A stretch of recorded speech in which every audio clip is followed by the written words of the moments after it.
మొదటి పేతురు పత్రిక రండి. మొదటి పేతురు పత్రిక, పేతురు రాసిన మొదటి పత్రిక 2వ అధ్యాయం 24వ వచనం.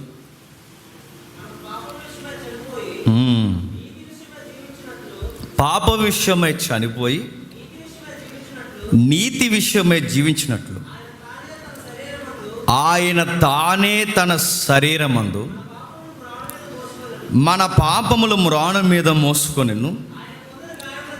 ఆయన పొందిన గాయముల చేత మీరు స్వస్థత నొందుదిరి. ఆగుదాం. పేతురు గారికి ఈ మాట ఎక్కడదంటారు?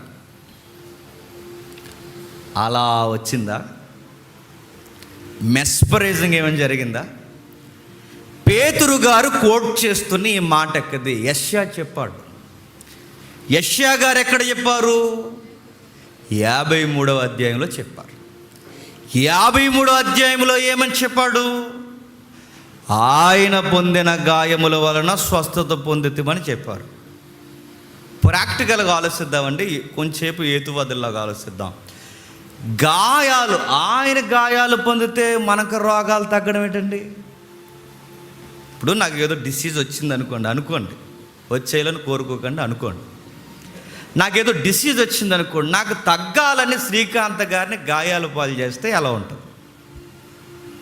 లాజిక్ అంటారు దాన్ని.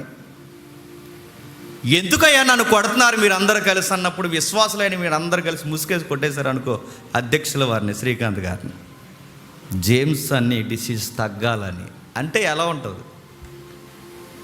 ఆయనకి గాయాలు తగిలితే నాకు స్వస్థత ఏంటి? మీకు లాజిక్ అర్థమవుతుందా? పరిశోధన అర్థమవుతుందా? ప్రశ్న అర్థమవుతుందా? క్రీస్తు గాయాలు పొందితే మనకి స్వస్థత ఏంటి? అదే వివరణ. మరలా అడుగుతున్నాను, ఆయన పొందిన గాయాలకి స్వస్థత అనగానే స్వస్థత సాళ్ళ మీద రాసిన వాక్యం ఇదేనండి. స్వస్థత సాళ్ళు ఎలుసెలిన అనేక ప్రాంతాల్లో పెట్టిన బోర్డు మీద బంగారు వాక్యాలు ఇవేనండి. ఆయన పొందిన గాయముల వల్ల స్వస్థత అంటే స్వస్థతలు లేవని అనడం లేదు, స్వస్థతలు ఉన్నాయి, స్వస్థతలు జరిగాయి. ఆయన గాయాల వలన స్వస్థత జరుగుద్ది. అక్కడ ఆగుదాం. స్వస్థతలు జరుగుతాయి, స్వస్థతలు ఉన్నాయి, కానీ స్వస్థతల్లో పదాలకు అర్థాలు వేరు వేరు ఉన్నాయి. నీకు అర్థం కావాలంటే చెప్పు అన్నాను అనుకోండి, చెప్పు అన్నాను అనుకోండి, చెప్పను కూడా. చెప్పంటే అది చెప్పు అంటే ఒకే పదం సందర్భాన్ని బట్టి ఏమవుతుంది చెప్పండి, మారిపోతుంది. ఇంకా నాకు గుర్తురాట్లేదు అని ఆల్రెడీ చెప్పండి 2-3.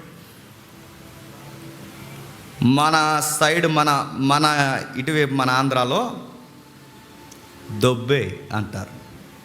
దొబ్బే అంటే ఇంకా రాడికల్ వర్డ్ అన్నమాట. నోరు మూసుకుని పోరా అని దొబ్బే అంటే. క్షమించండి, తెలంగాణ దొబ్బే అంటే పోరా అని.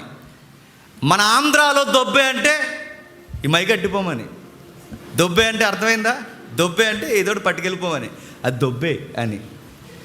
అంటే ఒకే పదం ఏరియాని బట్టి ఏమైంది, మారిపోయింది. అక్కడ దొబ్బే అంటే నోరు మూసుకొని నీ కహాని ఆపి పోరా అని, ఇంకేం ఎక్కువ మాట్లాడుకో, అది దాని అర్థం అక్కడ దొబ్బే అంటే. ఇక్కడ దొబ్బే అంటే ఏదోటి పట్టుకెళ్ళిపోతాం మనం. దొబ్బే అన్నారుగా ఇందాక అంటాం మనం. దొబ్బే అంటే ఇక్కడ అర్థం వేరు, అక్కడ అర్థం వేరు. అలాగే సందర్భాన్ని బట్టి పదాలు మారిపోతాయి, ప్రాంతాన్ని బట్టి పదాలు మారిపోతాయి.